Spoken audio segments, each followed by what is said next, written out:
Baterna, do you know Miss Cassandra L. Ong? Yes po, Madam Chair. Kilala mo si Cassandra Leong? Yes po, Madam Chair. Miss Mascareñas, do you know Cassandra Leong? Yes po. Yes po. Mr. De La Serna? I wish to invite the attention of Cassie Ong Kasi, as I propound questions to the other resource speakers. Miss Baterna, do you know Miss Cassandra L. Ong? Yes po, Madam Chair. Kilala mo si Cassandra Leong? Yes po, Madam Chair. Bakit mo siya kilala? Parang siya po yung boss ko po, Mr. Chair. Siya ang boss mo. Yes po, Madam And as Chair. your boss, anong mga orders ang ibinigay niya sa'yo at sinunod mo? Aside from signing documents po, Madam Chair. What else, Miss Baterna? Ano pa ang mga iniuutos sa'yo ni Cassandra Ong bilang boss mo? Documents po, tsaka po sa cheque po. Documents and checks. Na kaninong pangalan yung mga cheque? Meron po akong nakapangalan sa akin, Madam Chair. And what do you do with those checks which are in your name? Anong ginagawa mo doon sa mga checking nasa pangalan mo? Minsan po nag-uutos po siya, halimbawa, mag-issue ka ng, halimbawa po, 10 pieces worth of like 15,000, ganun po. Tapos sinusulat ko po. In other words, Miss Baterna, ikaw ay taga-issue at taga-perma lamang. Tama ba? Tama po, Madam Chair. Pagkaka-issue at pagkaka-perma mo, ibinibigay mo na kay Cassandra Ong at si Cassandra Ong na ang bahala kung anong gagamitin niya sa cheque. Tama ba? Yes po, Madam Chair. I remember you committed last time to execute a waiver para sa iyong bank accounts. You're giving the committee the authority to see all information about your bank accounts. Do you confirm? Yes po, Madam Chair. Have you executed that waiver, Ms. Baterna? Yes po. May we know from the COMSEC if we have requested information already from the banks? COMSEC? Your Honors, Mr. Chair, just this morning, the witness took the oath, and so we have not yet asked the details from the bank. It was just this morning that her waiver was notarized by the public attorney. And with that waiver, Ms. Baterna, we will be able to find out, tama ba? Sino ang pinagbigyan, binayaran ng mga cheque ni Cassandra Ong, tama? Tama po, Madam Chair. Maraming salamat, Ms. Baterna. May I proceed to Ms. Mascareñas? Ms. Mascareñas, do you know Cassandra Leong? Yes po. Why do you know her?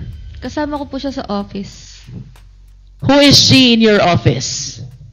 Boss Translator mo po. ba siya o Hindi ikaw po. ang boss niya?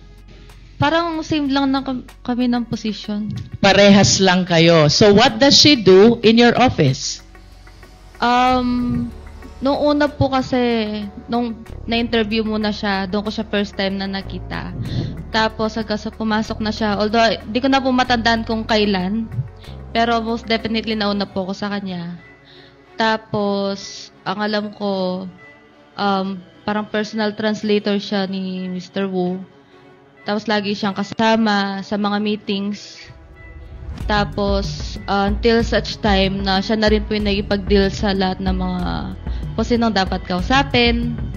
And, yung mga papers, kinuha na rin po niya before ako tanggalin nung December. Let's discuss it one by one, Ms. Mascareñas. Okay po. You first mentioned personal translator. Tama? Yes po. Yun po yung alam ko. Second is? Yung pong kasama siya palagi ng boss. Constant companion ni Mr. Wu. Yes po. What else? Nag-take over po ng mga application ng documents. She took over of the application of the companies. Yes po. With which office? Saang opisina? Nakalocate po kasi kami sa Dragon Wealth System Office sa Prince Hotel. Pero yung mga tinatransact po na documents is yung Whirlwind and Lucky South. Although, personally po, alam ko, hindi ako nag-sign kasi, na-sign ko yung papers ng application ng Lucky South, pero wala po ako nung siya notarize. I'm not present po kasi sa pagkakatanda ko, na-notarize po siya sa Bamban. Never po ako nagpunta sa Bamban para magpirma. So you mentioned, Ms. Mascareñas, first is personal translator. Second is constant companion. Yes po. Third, she took over of all the application documents of Lucky South and Whirlwind. Yes. And if my memory serves me right, the fourth one that you said, he deals and meets Yes. with the people concerning Lucky South and Whirlwind. Do you confirm this? Yes po. Yes. Aside from these four, do you recall any other thing that she does during the time that you are still with those companies? How about the payment of salaries? Ako po yung, kinukuha ko lang po yun sa manager. Sa manager. Tapos, normally po, bibigay na lang yung salary sa akin. Iabot ko lang siya dun sa kasama ko sa office. Pero sa ibang staff and kitchen staff, ibang staff, sila na po yung nagbibigay. You mentioned earlier about Mr. Wu. Yes po. Who is Mr. Wu? Big boss po. Boss. Yes. When you say boss, does it mean all of you receive orders from him, Mr. Wu? Si Mr. Wu po kasi hindi naman siya lahat nagde-direct ng orders. So, pili lang. So from whom do you receive order, Ms. Mascareñas? Mr. Wu po. Mr. Wu. Yes, How nakadirect about po the kami. other employees in the company? From whom do they receive orders? Managers po. Mga Chinese managers. Chinese managers. Among the Filipinos who are there and below the level of Mr. Wu and the managers Chinese, sino sa inyo ang pinakatanungin at nagde-decide about the operation of Lucky South and Whirlwind? Kasi po nung nandun ako, wala pa pong operation. I think nag-start siya around 2020 based sa mga naririnig ko po dito sa hearing.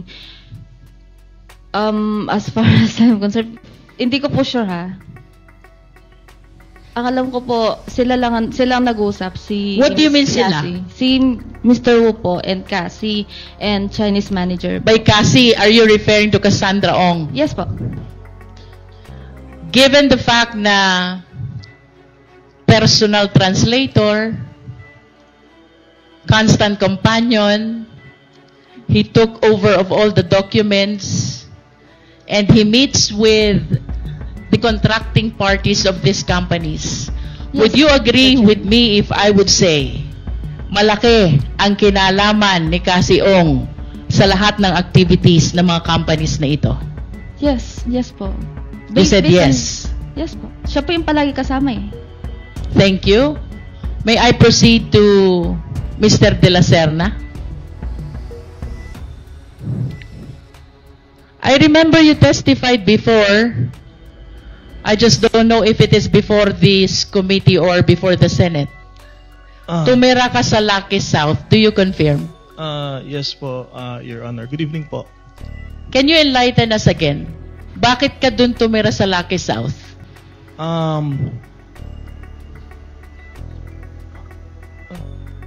Pakiulit po, Your Honor.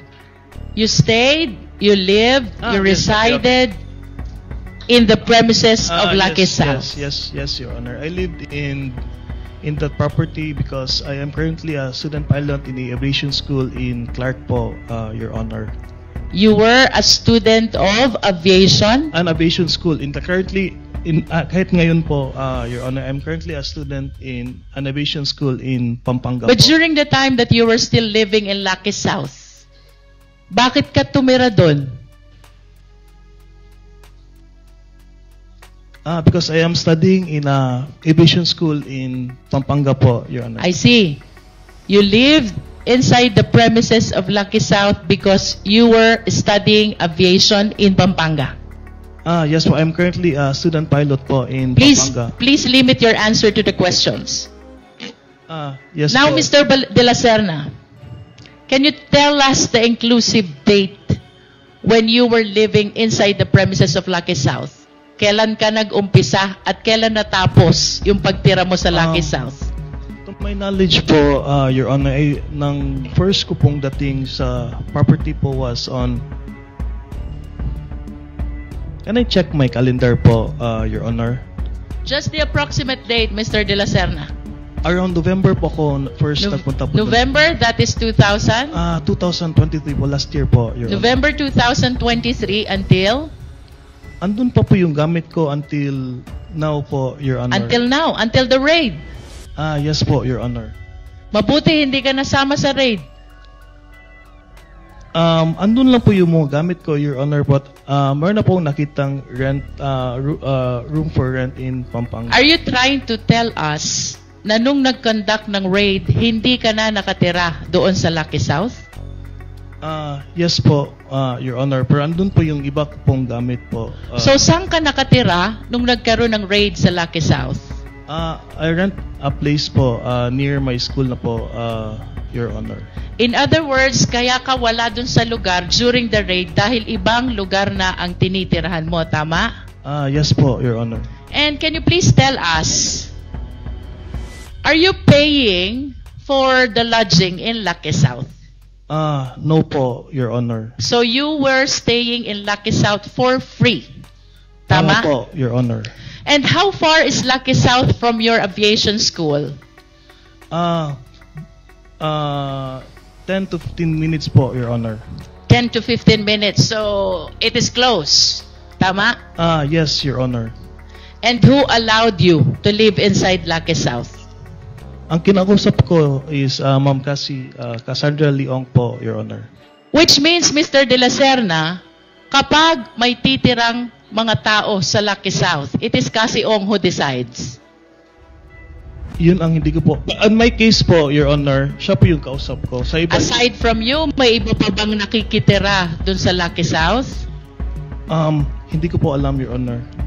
But based on your daily observation, syempre doon ka nakatira. Umuuwi ka doon, umaalis ka doon. That is your daily routine. Yes, Wala Your ka bang ibang nakikita o napapansin na nakatira other than you? Nakastay ako sa lodging houses ng employees nila, Your Honor. So, may nakikita naman po akong tao, Your Honor. Are you an employee of Lucky South? No po, Your Honor. So, do you confirm na ikaw ang nag-iisang pinatira na hindi naman empleyado ng Lucky South? I can only confirm na nag-stay po ako doon, Your Honor. Pero if may iba pong nag-stay doon, I cannot confirm po. But at least you can confirm, wala ka ng ibang kilala na hindi empleyado na pinatira doon sa Lucky South. Tama? Yes po, Your Honor. What is so special about you? Bakit ka pinatira doon ng Lucky South? I was properly introduced by my previous employer po, Attorney Roque po, Your Honor. And who is Attorney Roque to Cassandra Ong? Ang alam ko po, Your Honor, he handles the ejection case of Whirlwind Corporation po. He handles the case for ejection. Yes po. Ejectment. Yes po, Your Honor. And of course, si Cassie Ong, may iba naman silang mga lawyers eh. Pero bakit walang ibang pinatitira doon na mga empleyado? Why only you?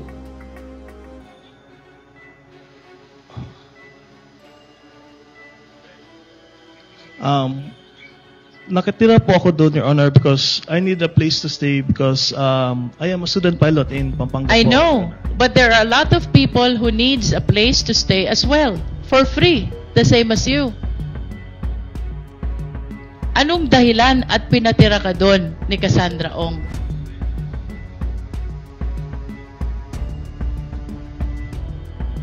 What is extraordinary about you? Bakit hindi siya nagpatira nung iba? Marami din ang nangangailangan ng libreng tirahan. Do you understand that, Mr. De La Serna? Yes po, Your Honor.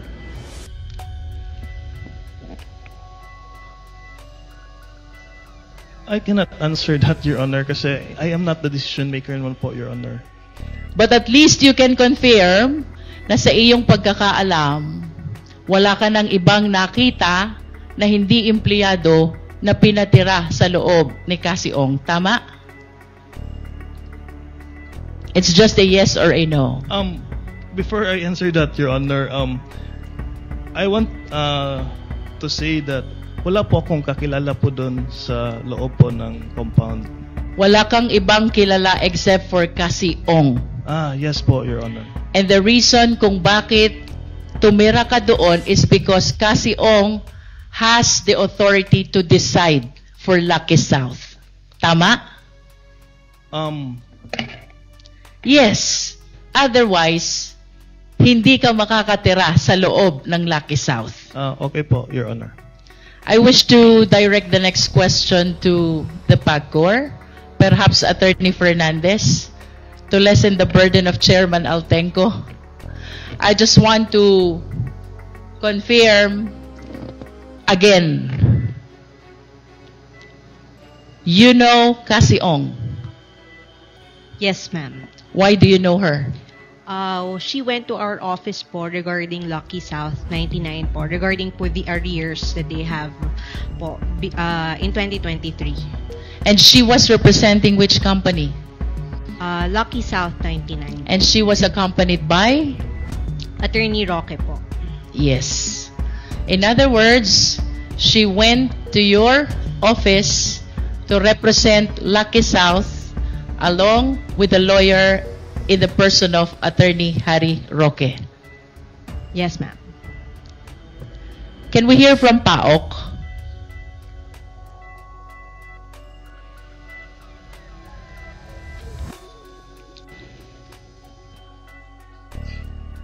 Do we have PAOK here? I think the PAOK excuses themselves, no, because they are going to file cases. I wish to address the question this time to Ms. Ong. Ms. Cassandra Ong, narinig mo ba ang testimonya nilang apat?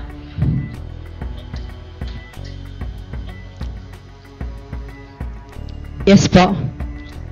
Kilala ka ni Baterna. Ikaw ang gumagamit ng cheque niya. And soon, we will be able to find out kung sinong binayaran mo using her checks. Kilala ka ni Miss Mascareñas because you took a great part in the operation of Lucky South and will win. Are you listening, Miss Cassandra Ong? Kilala ka rin ni Mr. De La Serna dahil ikaw ang nagpatira sa kanya. Kilala ka rin ng taga-PAGCOR dahil ikaw, kasama ni Attorney Harry Roque, ang naglalakad ng papeles ng Lucky South. You acknowledge that? Mr. Ano po, pwede po ako humingi ng 2 minutes to consult my lawyer. 2 minutes for what? Tinatanong ko lang kung naiintindihan mo. Nakilala ka nilang apat. Yes po. Of course. And are you aware of the case that has been filed already by PAOK with the Chinese national who were arrested within the premises of Lucky South? Alam mo ba kung anong kaso na ang isinampa? Hindi po. They were charged with qualified human trafficking. And by qualified human trafficking, Ms. Cassandra Ong, kagaya ng inexplain sa iyo ni Chairman Dan Fernandez, non-bailable offense yan. It is a capital offense. And with your direct participation in the operation of this Lucky South, there is a strong probability that you will be indicted as well for the crime of qualified human trafficking. Dahil sa testimonya nila at ng mga lulutang pang testigo, maaring ikaw ay masampahan din ng qualified human trafficking, walang piyensa, capital offense. Nakahanda ka ba dito, Ms. Ong?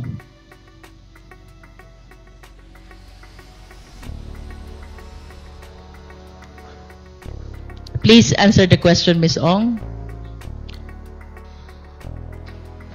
You want 2 minutes for... To talk to my lawyer po against my right. You want to talk to your lawyer? I thought you're asking for the executive session. No? Not yet? Not yet. Yes po. Will you allow it, Chairman? Can I finish first, Mr. Chair, before Okay, she please proceed. confers with... Pagkatapos ng Her lawyer. mga tanong ni Congresswoman Luistro, we will give you 2 minutes. Miss Cassie Ong, look at me. I want you to understand, ikaw ang tinuturo ng maraming resource speakers na nakakaalam ng operation ng Lucky South. Kung saan nakita ang mga torture victims, ang mga murder victims, ang mga human trafficking victims. The pictures that were shown by Chairman Dan Fernandez. Sa katunayan, may mga Chinese nationals na nasampahan ng qualified human trafficking. And chances are, Miss Ong, posible na ikaw ay mapasama sa kasong ito. Ang tanong, nauunawaan mo ba itong posibilidad na ito? Nauunawaan mo ba, Miss Ong? Yes po.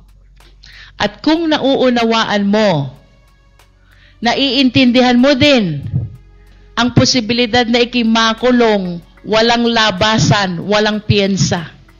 Naunawaan mo yun? Pwede ko itanong sa lawyer ko about that? Kasi now you are being offered an executive session. Because ako, I honestly believe you are just a tip of the bird.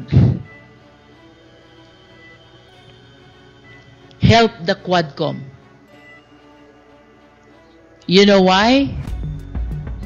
Posibleng hindi lang yung nasa pictures ni Chairman Dan. Posibleng sa oras na ito, may mga taong kasalukuyang biktima ng same POGO operators. Would you like to avail of this executive session? Pag-isipan ko po muna. I am done, Mr. Chair. Okay, thank you, Congresswoman Jinky Luistro. 1 minute suspension to give the witness time to confer with her lawyer.